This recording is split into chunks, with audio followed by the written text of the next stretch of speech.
బీజేపీలో బీఆర్ఎస్ విలీనం. అసెంబ్లీ ఎన్నికల్లో ప్రతిపక్షానికే బీఆర్ఎస్ పరిమితం. ఎంపీ ఎన్నికల్లో కార్ పార్టీకి గుండుసున్న. పార్టీ చరిత్రలోనే ఘోర పరాభవం. ఫోన్ ట్యాపింగ్, కాళేశ్వరం అవినీతిలో కేసీఆర్ జైలుకు. కేటీఆర్ పైన అనేక అవినీతి ఆరోపణలు. కేసుల నుంచి తప్పించుకోవడంపై కేసీఆర్ ఫోకస్.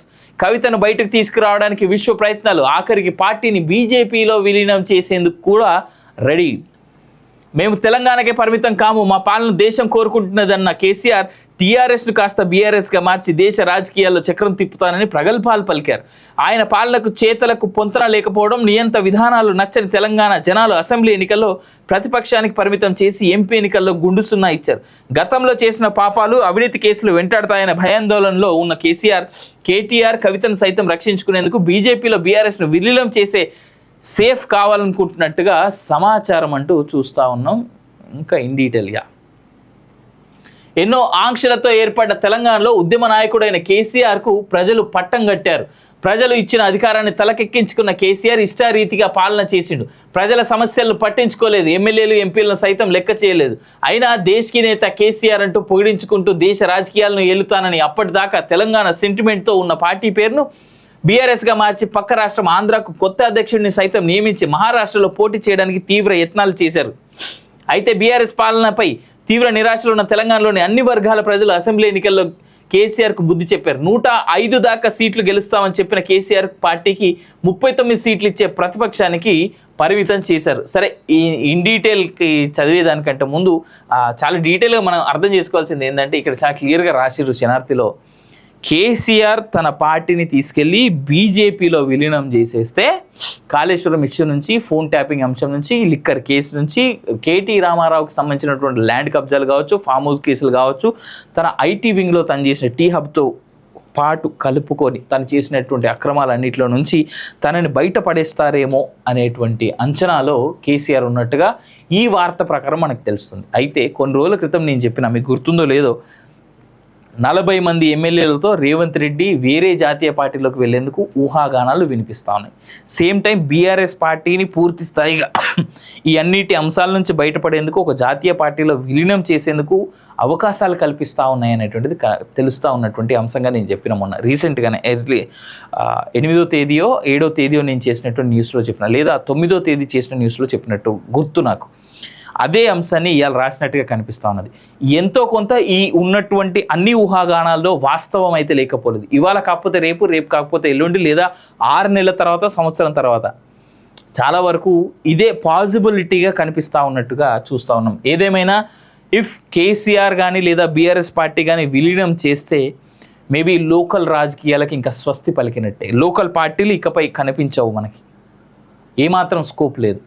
కానీ కేసీఆర్ లాంటి వాడు ప్రతిపక్షంలో కూర్చొని ఈ లోకల్ పార్టీని నడిపిస్తేనే మంచిది అనేటువంటిది కూడా నాకైతే అనిపిస్తూ ఉన్నటువంటి అంశం. అఫ్కోర్స్ 10 ఏళ్ళు అధికారంలో ఉన్నాడు, కొన్ని లక్షల కోట్ల దందా కనబడ్డది, డబ్బులు అంతా ఉన్నా కానీ వేరే పార్టీలోకి ఈ పార్టీని విలీనం అనేటువంటిది మేబీ లోకల్ పార్టీలంటే చూసేటువంటి వ్యక్తిగా, నేను ప్రస్తుత రాజకీయాలే కాదు భవిష్యత్తులో కూడా రాజకీయాలు బాగుండాలని కోరుకునేటువంటి వ్యక్తిగా ఒక పార్టీలో ఇంకో లోకల్ పార్టీ, జాతీయ పార్టీలో లోకల్ పార్టీని విలీనం చేయడం అనేటువంటిది మంచి పద్ధతి కాదు అనేది నేనైతే అనుకుంటా ఉన్నా.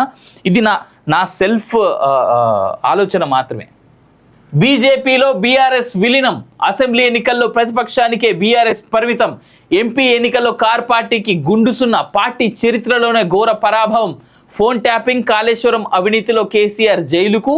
కేటీఆర్ పైన అనేక అవినీతి ఆరోపణలు. కేసుల నుంచి తప్పించుకోవడంపై కేసీఆర్ ఫోకస్. కవితను బయటకు తీసుకురావడానికి విశ్వ ప్రయత్నాలు. ఆఖరికి పార్టీని బీజేపీలో విలీనం చేసేందుకు కూడా రెడీ. మేము తెలంగాణకే పరిమితం కాము, మా పాలన దేశం కోరుకుంటున్నదన్న కేసీఆర్ టీఆర్ఎస్ను కాస్త బీఆర్ఎస్గా మార్చి దేశ రాజకీయాల్లో చక్రం తిప్పుతానని ప్రగల్భాలు పలికారు. ఆయన పాలనకు చేతలకు పొంతన లేకపోవడం, నియంత విధానాలు నచ్చని తెలంగాణ జనాలు అసెంబ్లీ ఎన్నికల్లో ప్రతిపక్షానికి పరిమితం చేసి ఎంపీ ఎన్నికల్లో గుండుసున్నా ఇచ్చారు. గతంలో చేసిన పాపాలు, అవినీతి కేసులు వెంటాడతాయనే భయాందోళనలో ఉన్న కేటీఆర్ కవితను సైతం రక్షించుకునేందుకు బీజేపీలో బీఆర్ఎస్ను విలీనం చేసే సేఫ్ కావాలనుకుంటున్నట్టుగా సమాచారం అంటూ చూస్తూ ఉన్నాం.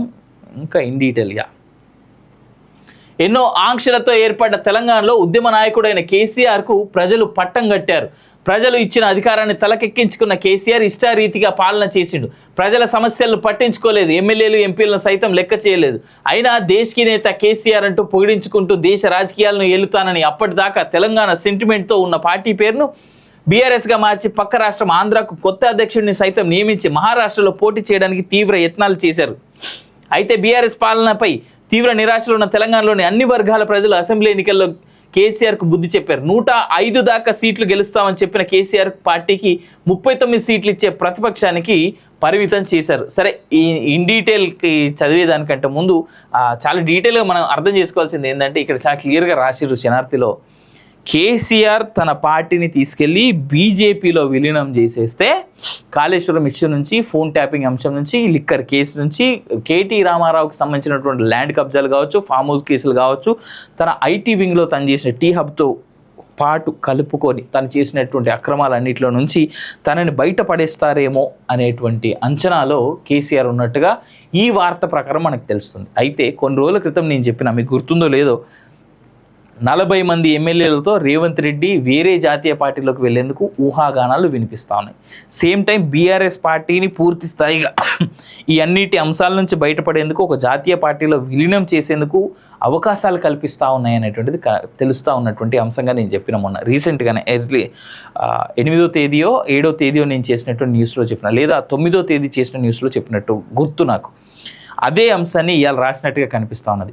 ఎంతో కొంత ఈ ఉన్నటువంటి అన్ని ఊహాగానాల్లో వాస్తవం అయితే లేకపోలేదు. ఇవాళ కాకపోతే రేపు, రేపు కాకపోతే ఎల్లుండి, లేదా 6 నెలల తర్వాత, సంవత్సరం తర్వాత చాలా వరకు ఇదే పాసిబిలిటీగా కనిపిస్తూ ఉన్నట్టుగా చూస్తూ ఉన్నాం. ఏదేమైనా ఇఫ్ కేసీఆర్ కానీ లేదా బీఆర్ఎస్ పార్టీ కానీ విలీనం చేస్తే మేబీ లోకల్ రాజకీయాలకి ఇంకా స్వస్తి పలికినట్టే. లోకల్ పార్టీలు ఇకపై కనిపించవు, మనకి ఏమాత్రం స్కోప్ లేదు. కానీ కేసీఆర్ లాంటి వాడు ప్రతిపక్షంలో కూర్చొని ఈ లోకల్ పార్టీని నడిపిస్తేనే మంచిది అనేటువంటిది కూడా నాకైతే అనిపిస్తూ ఉన్నటువంటి అంశం. అఫ్కోర్స్ 10 ఏళ్ళు అధికారంలో ఉన్నాడు, కొన్ని లక్షల కోట్ల దందా కనబడ్డది, డబ్బులు అంతా ఉన్నా కానీ వేరే పార్టీలోకి ఈ పార్టీని విలీనం అనేటువంటిది మేబీ లోకల్ పార్టీలంటే చూసేటువంటి వ్యక్తిగా, నేను ప్రస్తుత రాజకీయాలే కాదు భవిష్యత్తులో కూడా రాజకీయాలు బాగుండాలని కోరుకునేటువంటి వ్యక్తిగా ఒక పార్టీలో ఇంకో లోకల్ పార్టీ, జాతీయ పార్టీలో లోకల్ పార్టీని విలీనం చేయడం అనేటువంటిది మంచి పద్ధతి కాదు అనేది నేనైతే అనుకుంటా ఉన్నా. ఇది నా సెల్ఫ్ ఆలోచన మాత్రమే. నకిలీ మందుల తయారీపై ఉక్కుపాదం, నకిలీల నివారణకు నిరంతర పర్యవేక్షణ చేయాలి, సమాజ హితం కోసం విధులు నిర్వహించాలి. డ్రగ్ ఇన్స్పెక్టర్లకు మంత్రి దామోదర